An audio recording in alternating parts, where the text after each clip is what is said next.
The synthetic coffee had achieved perfect temperature, 87.3 degrees Celsius according to my neural implant, when the door to the xenolinguistics lab hissed open with enough dramatic flair to make me jump. The cup tilted, and dark liquid cascaded across the holographic treaty documents floating above my desk, causing them to flicker and spark like dying stars. Oh, shit, no, no, no. I lunged forward, waving my hands through the projections as if I could somehow catch liquid data corruption. The hologram stuttered, displaying random fragments of text in 17 different languages before collapsing into a small, accusatory pile of photons on my desk. Dr. Samuel Torres, I presume. The voice was perfectly modulated, each syllable pronounced with mathematical precision. I looked up from my disaster to see her standing in the doorway, Duralef, my assigned Ashani liaison. The briefing materials hadn't done her justice. She looked completely human, if humans were carved from moonlight and designed by someone with an obsessive attention to symmetry. The only difference was her ears, elegantly elongated and tapered to delicate points that caught the station's artificial lighting. Yes, that's me. Dr. Torres. Sam. Either works. I grabbed a handful of absorption cloths from my desk drawer, knocking over a container of styluses in the process. They clattered across the floor like pickup sticks. I was just reviewing the treaty amendments, but the coffee had other plans. She tilted her head exactly 15 degrees, I couldn't help but notice the precision of the movement. Coffee does not possess agency, Dr. Torres. It cannot formulate plans. Right. Metaphor. Human thing. I dropped to my knees, gathering the scattered styluses while trying to maintain some semblance of professional dignity. We attribute intentionality to inanimate objects when they inconvenience us. Makes us feel better about our own clumsiness. Curious. She stepped into the lab, her movements so fluid it looked like she was gliding. Her outfit, a form-fitting silver uniform that seemed to shift between solid and liquid depending on the angle, remained perfectly unruffled. The Ashani do not engage in such psychological displacement. When we err, we simply acknowledge the failure and recalibrate. Must be nice, I muttered, finally standing with an armful of styluses. Humans prefer to blame the universe first, take responsibility later. Usually after coffee. She moved to the desk, examining the spot where the holograms had died. With a gesture that looked more like dance than data manipulation, she pulled up her own copy of the documents. The text materialized in perfect clarity, rotating slowly in the air between us.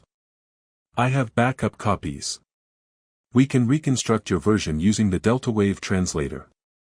It will take approximately 4 hours. 4 hours. I slumped into my chair, which responded by adjusting its lumbar support with aggressive enthusiasm. The Diplomatic Council meets at 0800 tomorrow. That leaves us 8 hours and 37 minutes, she supplied instantly. Sufficient time, assuming no further beverage-related incidents.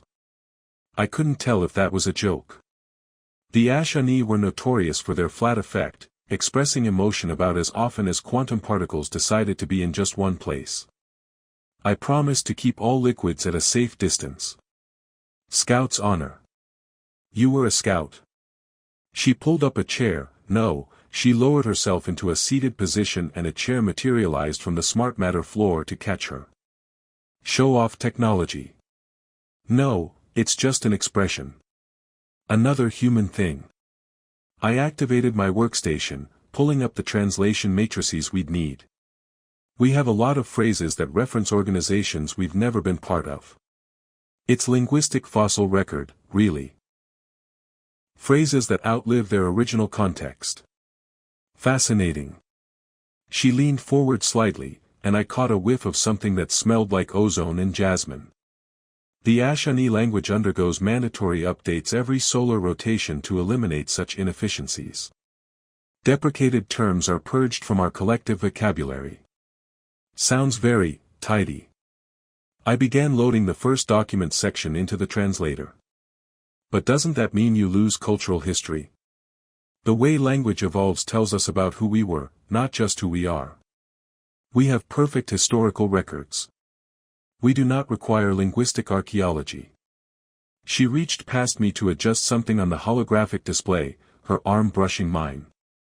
Her skin was exactly room temperature, I noticed, like she was calibrated to match her environment. The next 3 hours passed in a blur of conjugations, syntax trees, and semantic mapping. Violetha's knowledge was encyclopedic. She spoke 17 human languages fluently and could spot translation errors faster than the AI assistance programs. But for all her expertise, she seemed baffled by idioms, metaphors, and anything that wasn't literal. This phrase here, she pointed to a section of the treaty, the human delegation writes, we need to iron out the details. But the subsequent sentences contain no reference to metal pressing or wrinkle removal. I laughed, then caught myself when she stared at me with those unsettling silver eyes. It means to resolve or perfect something. Like smoothing wrinkles from fabric. Why not simply say, resolve, or perfect? Because humans like poetry in their prose, even legal prose. We're messy that way. I stretched, my spine popping in 3 places. The chronometer showed 0237 hours. We embed meaning in layers, hide sentiment in structure. It drives universal translators crazy. It is inefficient, she agreed, but I caught something in her tone. Not quite curiosity, but close. Yet humans have achieved comparable technological advancement despite this linguistic imprecision. Or because of it. Imprecision leaves room for creativity, for happy accidents. I gestured at my coffee-stained desk. Like discovering penicillin in moldy petri dishes. The Ashani do not have accidents, she said, returning to the document. Happy or otherwise. We worked in comfortable silence for another hour. Well, I worked. Violet seemed to absorb information directly through her retinas, processing data at speeds that made me feel like a 20th century dial-up modem. Occasionally, she would point out an error or suggest a more precise translation, always with that same clinical detachment. Around 0340, my stomach decided to announce itself with a gurgle that could probably be heard in the next sector. Violet looked at me with what might have been concern, if concern could be expressed through microscopic eyebrow elevation. Apologies, I said. Biological inefficiency. Humans need regular refueling. I understand.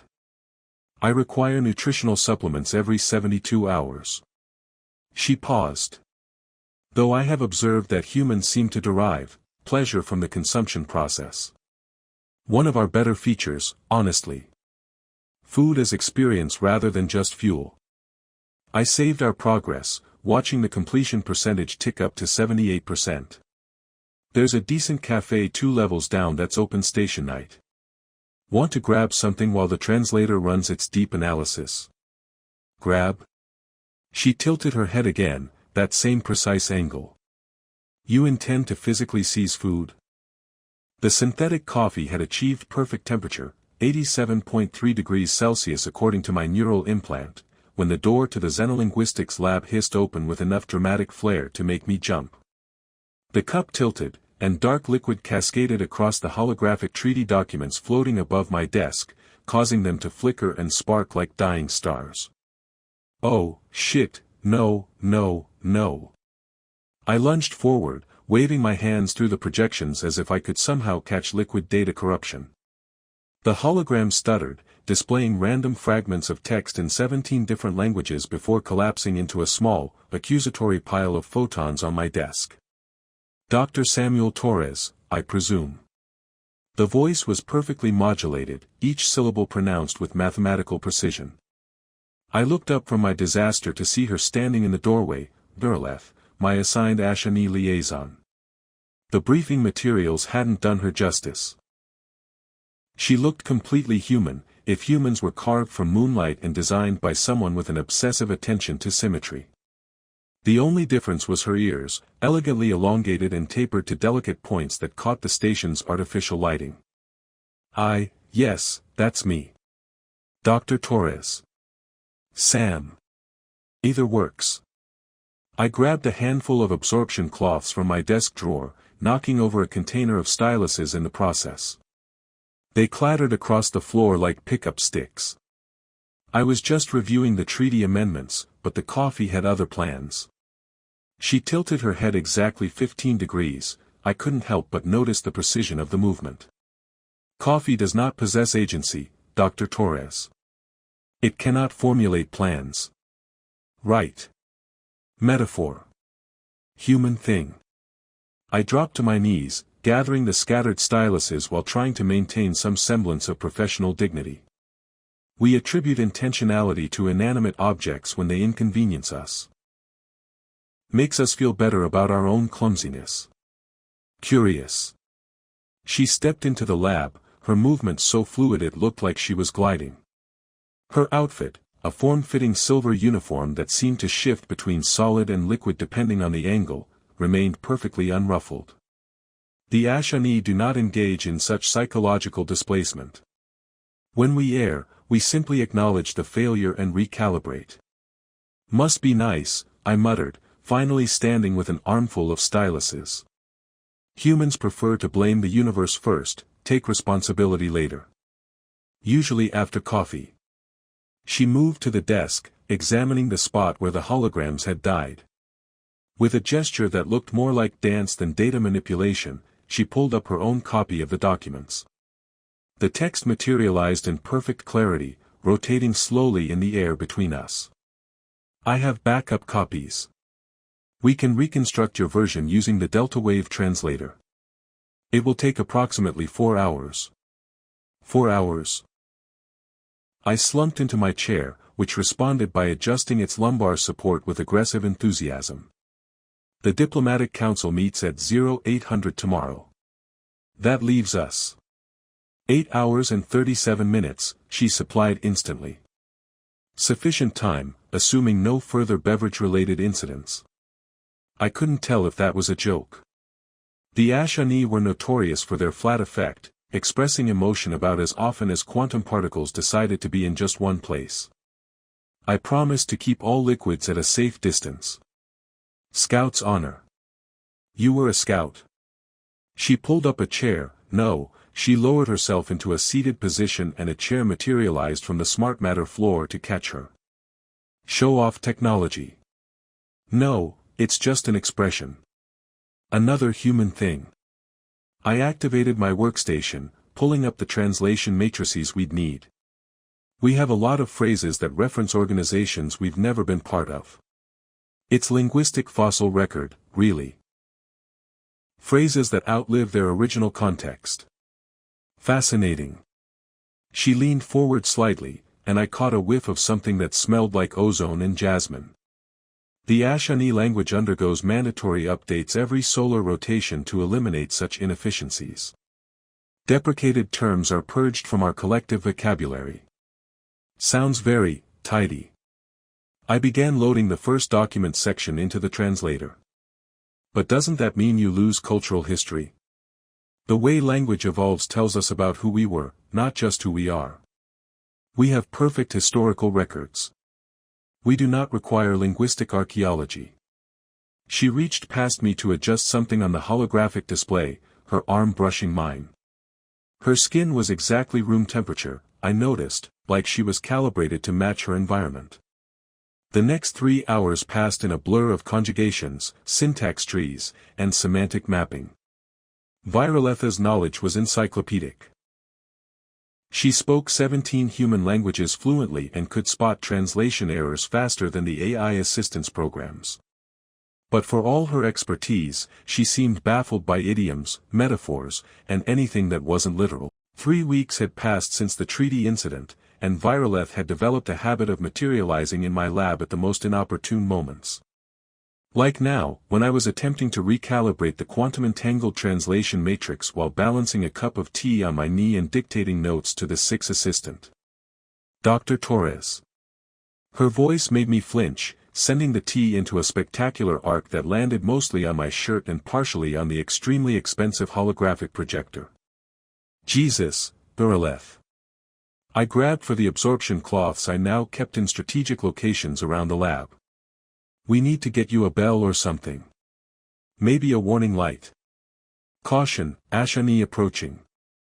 I apologize for startling you. She didn't look sorry. She looked fascinated, watching me dab ineffectively at the growing stain on my shirt. Though I must point out that I entered through the main door, which produces an audible hiss. Your lack of awareness suggests deep concentration or hearing deficiency. Option 3, your timing is supernaturally bad. I gave up on the shirt and tossed the cloth aside. What brings you to my humble disaster zone today? She held up a data pad with the kind of reverence usually reserved for religious artifacts. The Gamma Sector trade negotiations require clarification on 17 separate idioms used by the human delegation. 17. What were they doing, competing for most confusing negotiation technique? Perhaps. She moved closer, and I noticed she'd been doing that more lately, reducing the regulation diplomatic distance of 1.5 meters to something more conversational. This particular phrase troubles me, we'll cross that bridge when we come to it. The documentation mentions no infrastructure projects. It means we'll deal with that problem when it becomes relevant. I pulled up the negotiation transcript on my display. Humans love postponing difficult decisions. It's practically our superpower. She made a note on her pad with precise movements. Inefficient. The Ashani calculate all potential outcomes before initiating any action. Must make surprise parties really difficult. Surprise parties. Her pointed ears twitched slightly, a gesture I'd learned indicated confusion or interest. Sometimes both. Events where you pretend to forget someone's birthday, then ambush them with celebration. I pulled up an image on my screen. See.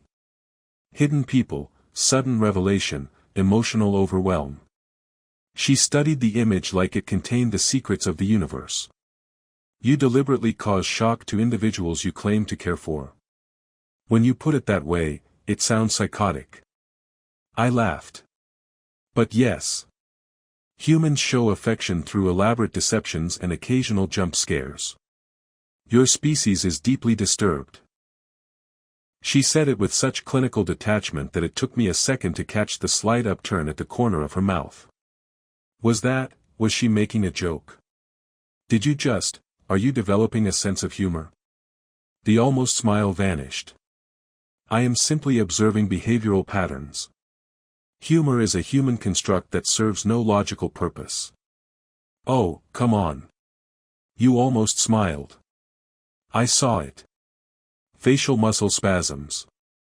Perhaps I require medical attention. Now you're definitely joking. She returned to her data pad, but I caught her reflection in the dark screen behind her. The almost smile was back. Report 2-7 Alpha needs translation, she said, changing the subject with all the subtlety of a meteor strike. The human ambassador used the phrase, piece of cake, in reference to the mining rights dispute. Means something is easy. Cake is a baked dessert. Mining rights are complex legal frameworks. The comparison lacks logical foundation. Welcome to human communication, where nothing makes sense and the points don't matter. I pulled up the report, then frowned. Wait, this was filed 2 days ago. You could have sent this digitally. Digital transmission lacks context. She moved to examine my bookshelf, which contained actual paper books, an expensive anachronism I'd hauled across 3 systems. I find direct observation provides superior data for understanding human behavioral patterns. Is that what you're doing? Observing my behavioral patterns? Yes. She pulled out my copy of Alice in Wonderland, handling it like it might explode. This text claims to be literature but appears to document severe hallucinogenic episodes. It's about the absurdity of social conventions. Also, there's a cat that disappears except for its smile. Biologically impossible. That's rather the point. I moved beside her to return the book to its spot. Not everything needs to make sense. Sometimes things just are. She turned to face me, and suddenly we were standing much closer than diplomatic protocol suggested. Humans celebrate illogic. We celebrate imagination. There's a difference. Explain. Well. I reached for another book, trying to ignore how she hadn't stepped back. Logic tells us what is. Imagination shows us what could be. Like, okay, logically, you and I are just two people from different species working on translations. But imagination might say we're bridge builders, creating understanding between worlds. Bridge builders. She repeated the words slowly, like she was tasting them. Another metaphor. Everything's a metaphor if you squint hard enough. She tilted her head at that precise 15-degree angle. Squinting affects metaphorical perception. No, never mind. I laughed, and she did that almost smile again. You're doing this on purpose now, aren't you? Pretending not to understand. I would never engage in such inefficient behavior. But her ears twitched in what I was beginning to recognize as the Ashani equivalent of amusement. My stomach chose that moment to produce a sound like a dying whale, immediately followed by a gurgle that suggested geological activity. Your digestive system appears distressed, Viroleth observed. That's because I've been living on coffee and optimism for the past 6 hours. I saved my work and stood. I'm heading to the cafe. Want to come observe my feeding behaviors? That would be educational. The cafe was busier than usual, filled with the afternoon shift change crowd. We found a table in the corner, and I ordered something the menu claimed was pasta while Viroleth got her usual water with precisely 3 ice cubes. Can I ask you something? I said, twirling the alleged pasta on my fork. Why 3 ice cubes? Why not 2 or 4? 3 provides optimal cooling efficiency for the volume of liquid while maintaining the golden ratio of solid to liquid mass. You calculated the golden ratio for ice water? Of course. She arranged the cubes into their usual perfect triangle. The Ashani calculate optimal configurations for all actions. That sounds exhausting. It is efficient. She paused, watching me struggle with a particularly resistant noodle. Though I have observed that human randomness occasionally produces interesting results. Like what? Your spilled coffee led to our extended interaction. A calculated approach would have prevented the spill, thus preventing the conversation. She took a precise sip of water. The inefficiency created an unexpected outcome. Are you saying you enjoyed our all-night translation session? She was quiet for exactly 4 seconds, I counted. It was not unpleasant. High praise from an Ashani. It is an accurate assessment. She watched me chase a piece of synthetic tomato around my plate. May I ask you something, Dr. Torres? Sam. And sure. Sam. She said my name carefully, like it was a word in a new language. That term you used 3 weeks ago. When you thanked me. My fork stopped halfway to my mouth. Dear. She went still again, not as dramatically as that first night, but noticeable. Yes. That term. Is it common? Pretty common, yeah. It's a casual endearment. People use it with friends, colleagues, sometimes even strangers. Why? The Ashani have no equivalent. She was looking at her water with intense focus. We have titles, designations, identifiers. But no. Endearments. None at all. Affection is not quantifiable. It serves no evolutionary purpose. The Ashani eliminated such inefficiencies centuries ago.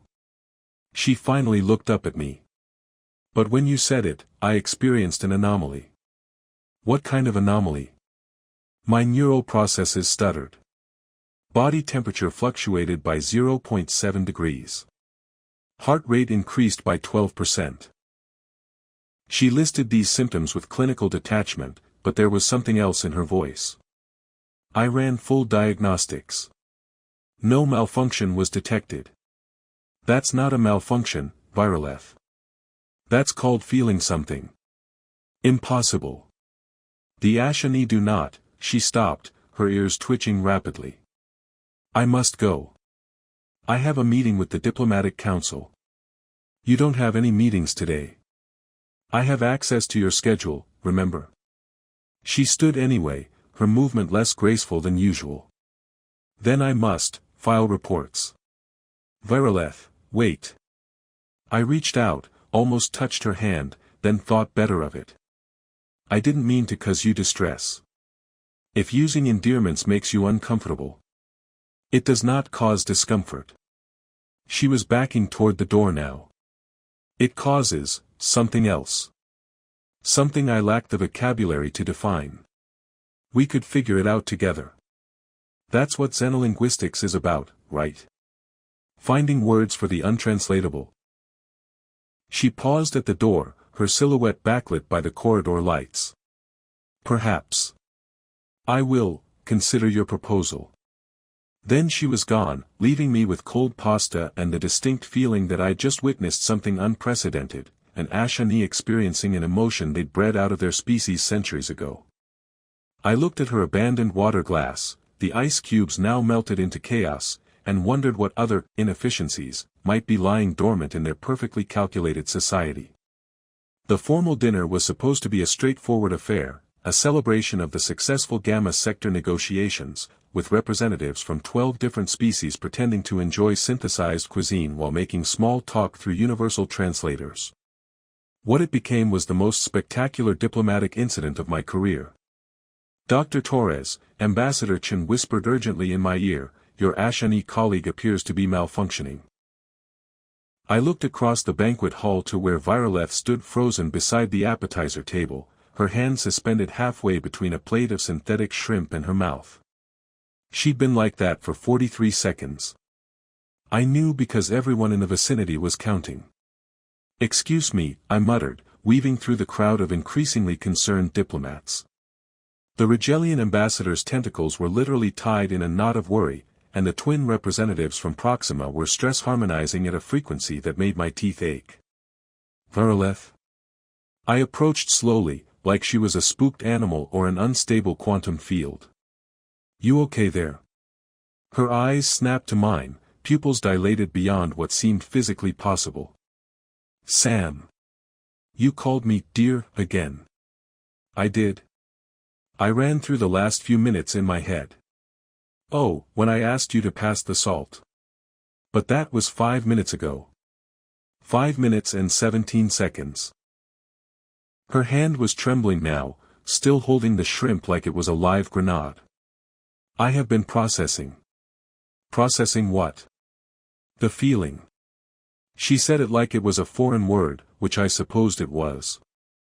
When you said it, something happened in my neural pathways. A cascade effect. Like, she paused, searching for words. Like all my synapses decided to fire at once in patterns that make no logical sense. That's called an emotion, Viroleth. It's normal. It is not normal. The shrimp flew from her hand, arcing gracefully across the room to land with a wet splat on the betazed counselor's ceremonial headpiece. The Ashani do not have emotions. We evolved beyond such primitive responses 347 years ago. The entire room had gone silent. Even the ambient music had stopped, as if the 6 DJ had decided this was more entertaining than the programmed playlist. Maybe we should discuss this somewhere private, I suggested, noticing the security team starting to move in our direction. Private. Yes. That would be, she swayed suddenly, and I caught her arm without thinking. The moment my hand made contact, she jerked back so violently she knocked over an entire tower of carefully balanced canapes. Don't touch me. She looked at her arm where I'd grabbed her like it was contaminated. When you touch me, the malfunction intensifies. Temperature rises. Cognitive processes become sticky. Sticky. Thoughts adhere to each other in illogical patterns. I think about your suboptimal humor and experience a compression in my chest. I observe your chaotic methodology and my facial muscles attempt to form expressions without my conscious input. She was backing away now, bumping into furniture and guests with uncharacteristic clumsiness. This is your fault. You and your casual endearments and your metabolic warmth and your statistically improbable ability to make me want to understand your ridiculous metaphors. Viroleth. I must report to medical. Clearly, I am experiencing a critical systems failure. She turned and walked straight into a potted plant, apologized to it, then fled the banquet hall. Ambassador Chen appeared at my elbow, his expression caught between horror and fascination. Dr. Torres, what exactly did you do to that woman? I honestly have no idea. Dr. Elizabeth Huang was the kind of xenobiologist who got excited about parasitic infections and considered fungal growths adorable. She was also, unfortunately for Viroleth, fascinated by unprecedented biological phenomena. This is extraordinary. She practically vibrated with enthusiasm as she showed me the brain scans. Look at these neural patterns. I've never seen anything like it in an Ashani subject. Viroleth sat on the examination table, looking like she wanted to phase through the floor. I am not a subject. I am a patient experiencing a medical emergency. You're experiencing emotions, Dr. Huang corrected, pulling up another display. See these areas here? They're lighting up like a Christmas tree. These neural pathways have been dormant in your species for centuries, but they're still there, just switched off. And somehow, Dr. Torres here found the on switch. I just called her, dear, I protested. It's not like I performed neurosurgery. Language is neurosurgery, Dr. Huang said, zooming in on a particularly active region. The right word at the right time can rewire entire sections of the brain. And you, Dr. Torres, said exactly the right word to someone who'd never experienced genuine affection before. That's ridiculous, Viroleth said, but her voice cracked slightly. The Ashani experience affection. We have pair bonds for reproduction, social hierarchies for cooperation.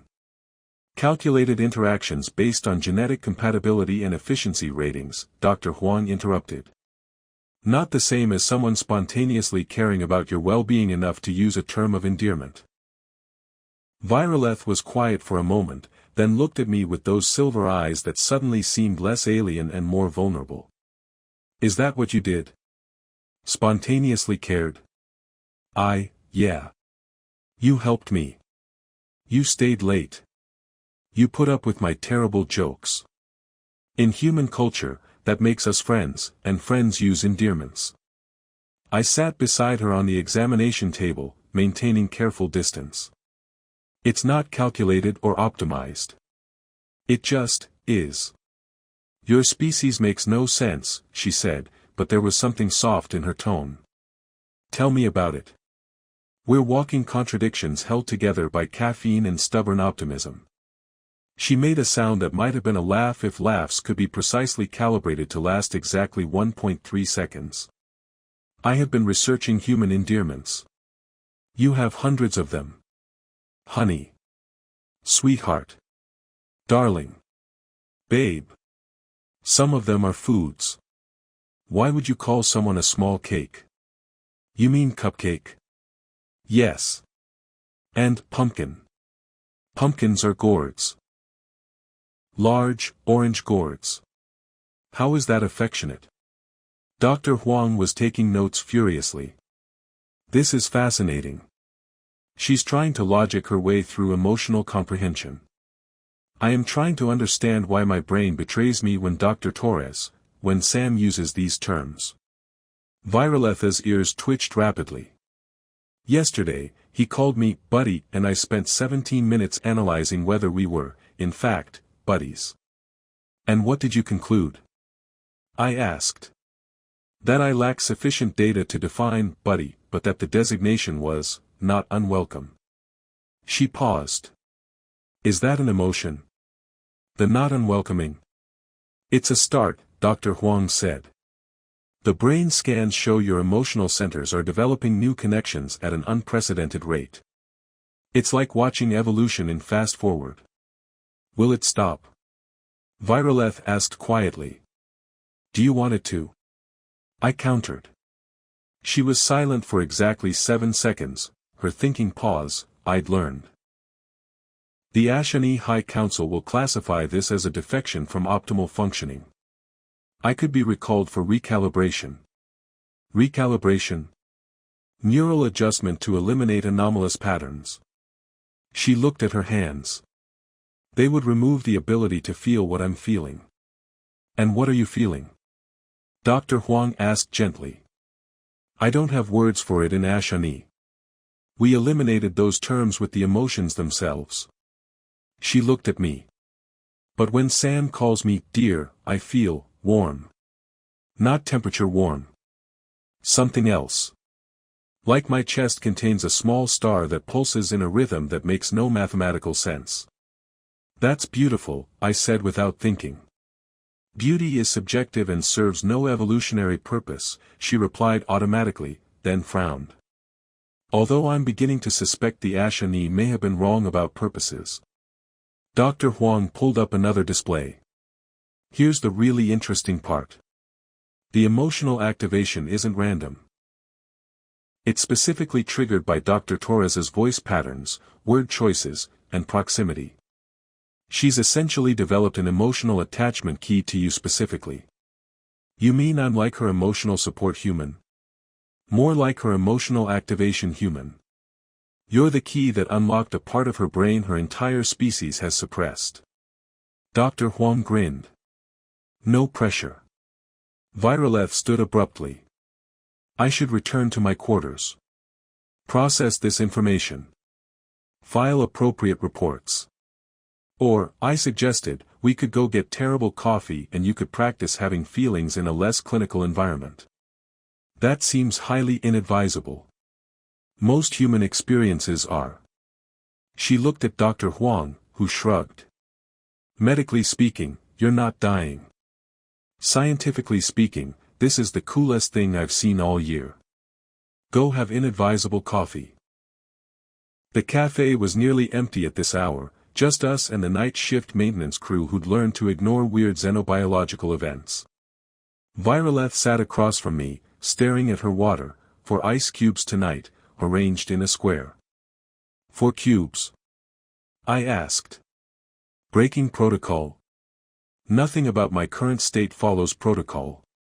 She moved 1 cube, destroying the square. I am experiencing what you would call an existential crisis. Welcome to the human condition. We have jackets. Jackets? Never mind. Bad joke. I sipped my coffee, which tasted like someone had described coffee to someone who'd never experienced flavor. Want to talk about it? The Ashani eliminated emotions to prevent wars. Our history is filled with conflicts driven by passion, jealousy, love, hatred. We nearly destroyed ourselves. She watched the ice melt slowly. So we chose logic. Cold, perfect logic. And it worked. We haven't had a war in 3 centuries. No crimes of passion. No broken hearts.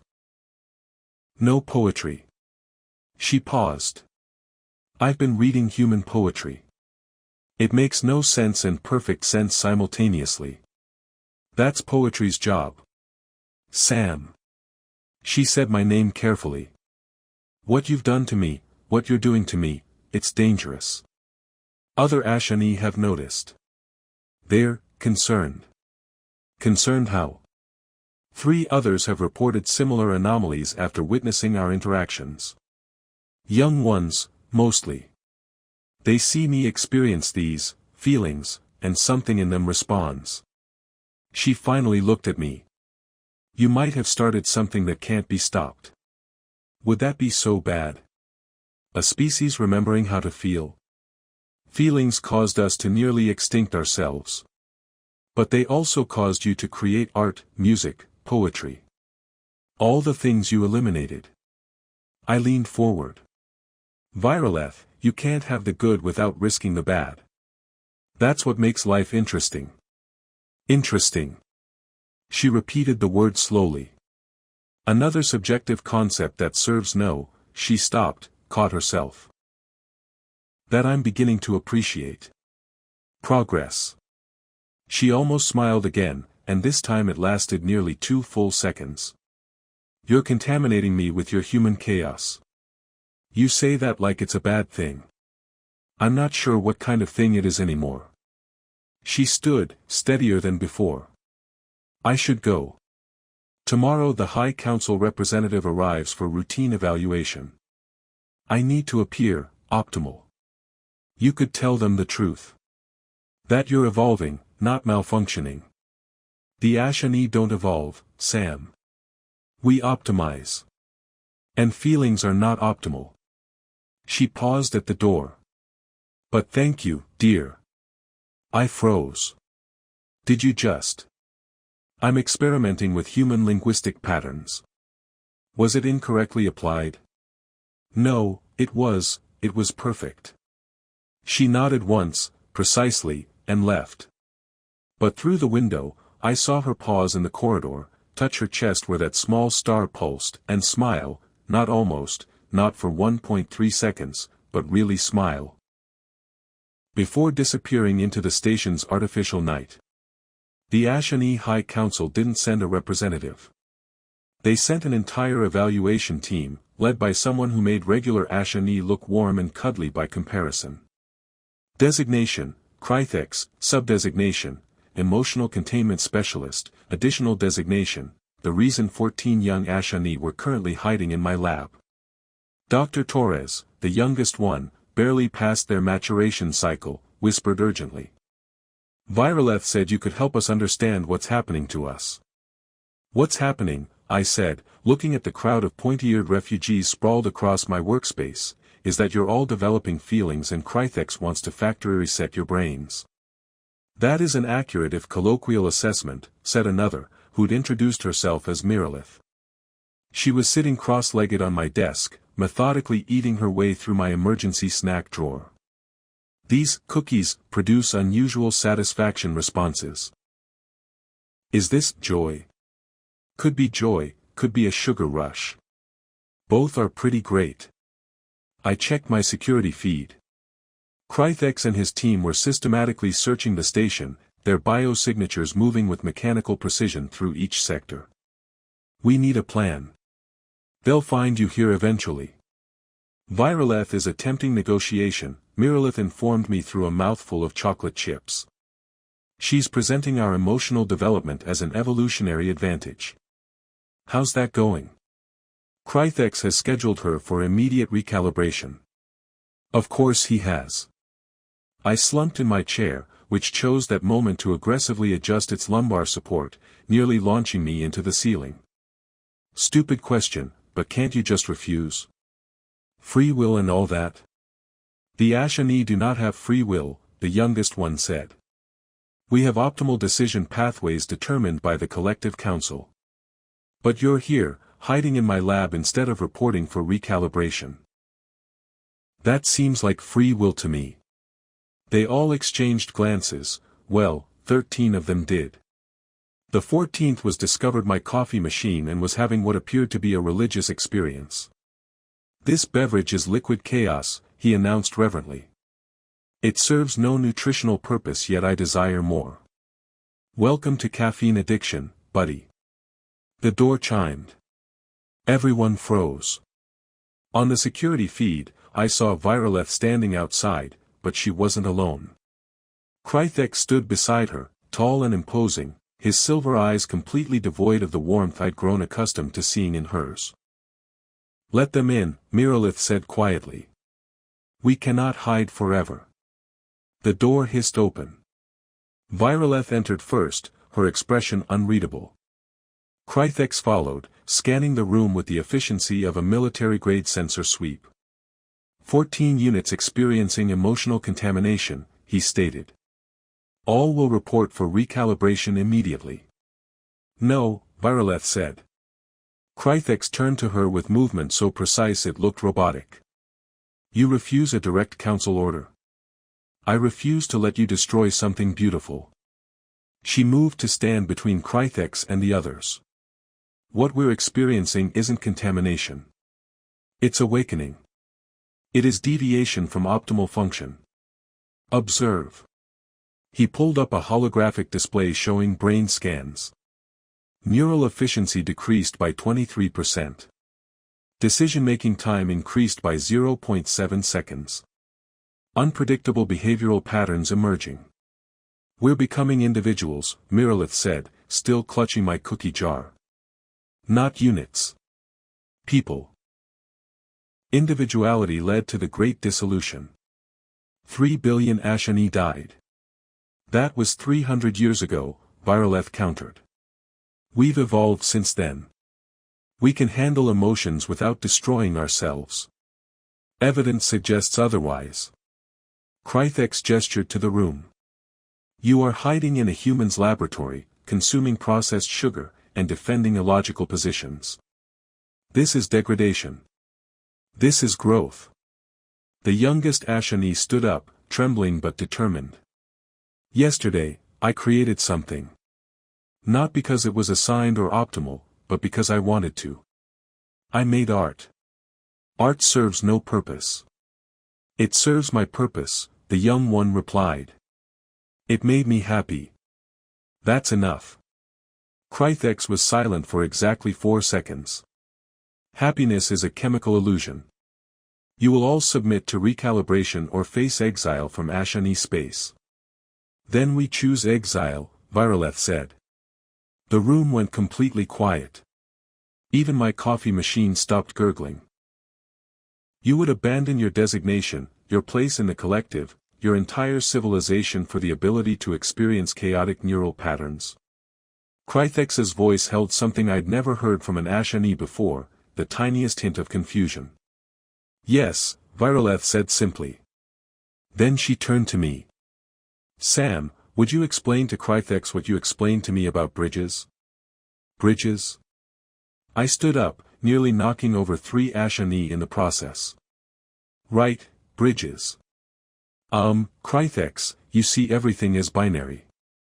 Optimal or suboptimal. Logical or illogical.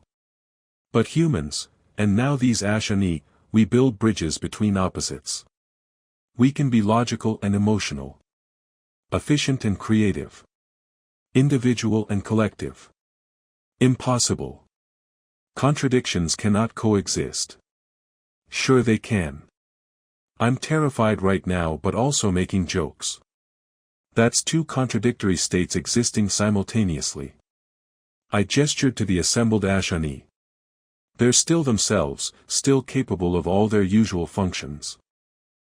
They've just added new capabilities. That's not degradation, it's upgrade. An upgrade that causes them to hide and consume cookies.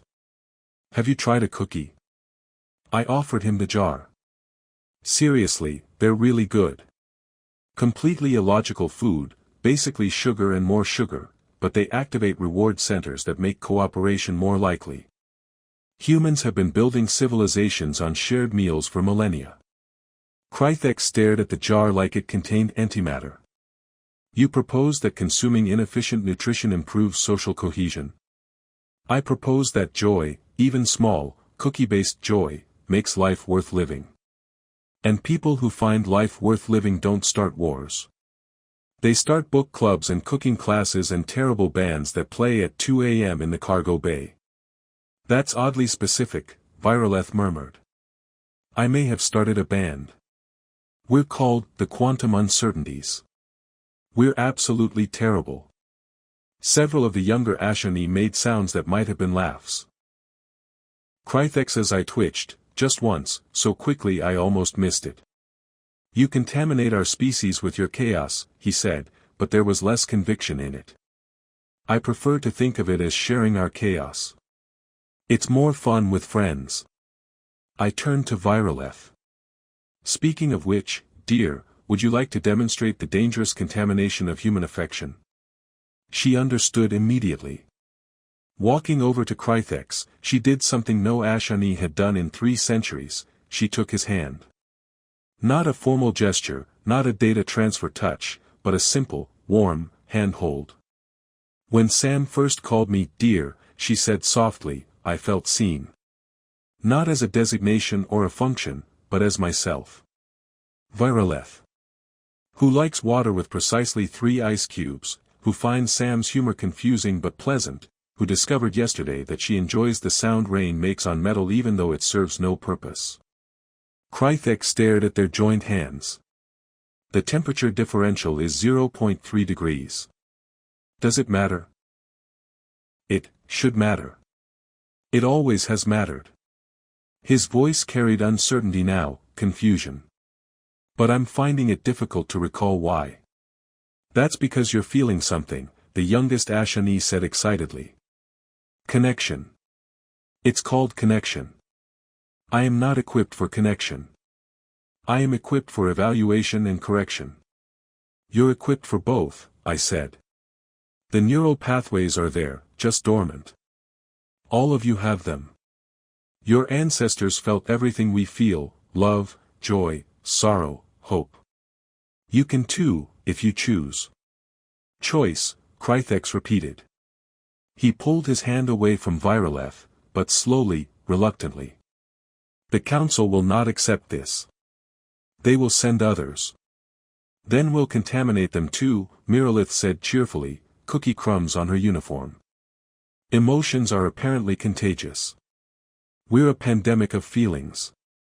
That's the least reassuring reassurance I've ever heard, I muttered. Krythex turned to leave, then paused. The young one's art. May I observe it? The youngest Ashani pulled up a hologram, swirls of color that served no purpose except to be beautiful. It was chaotic and perfect, mathematical precision merged with emotional expression. Krythex studied it for 17 seconds. It is inefficient. Yes. Purposeless. Completely. I find it, not unpleasant. The room erupted in what could only be described as carefully controlled celebration. The Ashani didn't cheer, they weren't quite there yet, but there was definite positive vocalization. I will report to the council that the contamination is contained to this station, Krythex said. Quarantine protocols should prevent spread. That will give you approximately 7 cycles before they investigate further. That's not much time, Viraleth said. It's enough time to prepare a presentation. Data. Evidence that emotional integration can coexist with logical function. He looked at me. You will help them? Are you asking me to formally contaminate your entire species with feelings? I am asking you to build a bridge. He paused at the door. And perhaps, to explain these cookies. After he left, the lab exploded into actual celebration. The young Ashani were attempting something that looked like dancing but had the rhythm of a malfunctioning printer. Miralith had discovered my music collection and was methodically working through human history's greatest hits with intense concentration. This Beatles collective claims they wish to hold someone's hand, she announced. Is this a formal request for manual contact? It's a love song, I explained. Inefficient. They could simply state their romantic intentions directly.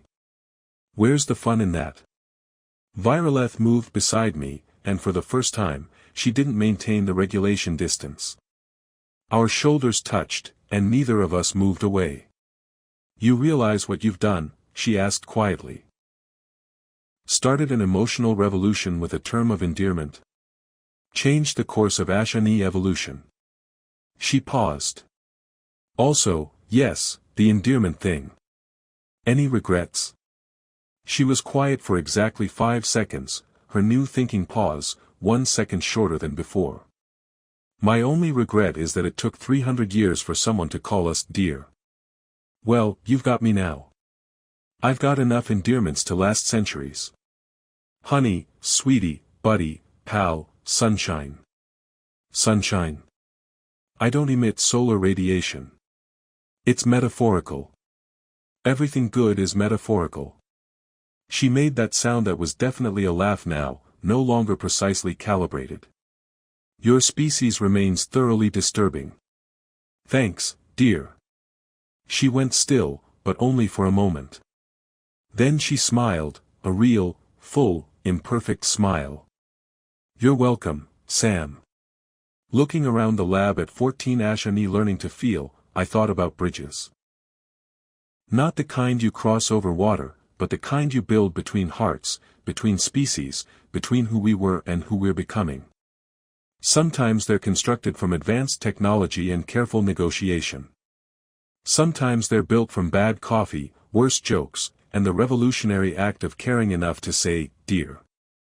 So, Miralith called out, now on her 5th cookie, "Who wants to join Sam's terrible band?" Every single hand went up, including Viraleth's. "We're going to need a bigger cargo bay," I said. "And more cookies," the youngest one added. "Definitely more cookies." As the station's artificial sun began its programmed rise, casting golden light through the lab windows, I watched the Ashani experiment with smiling, laughing, and the beautiful chaos of being imperfectly, illogically, wonderfully alive. Viraletha's hand found mine, warm and real and uncertain. "Thank you, dear," she said, and this time, she meant it in all the ways that mattered.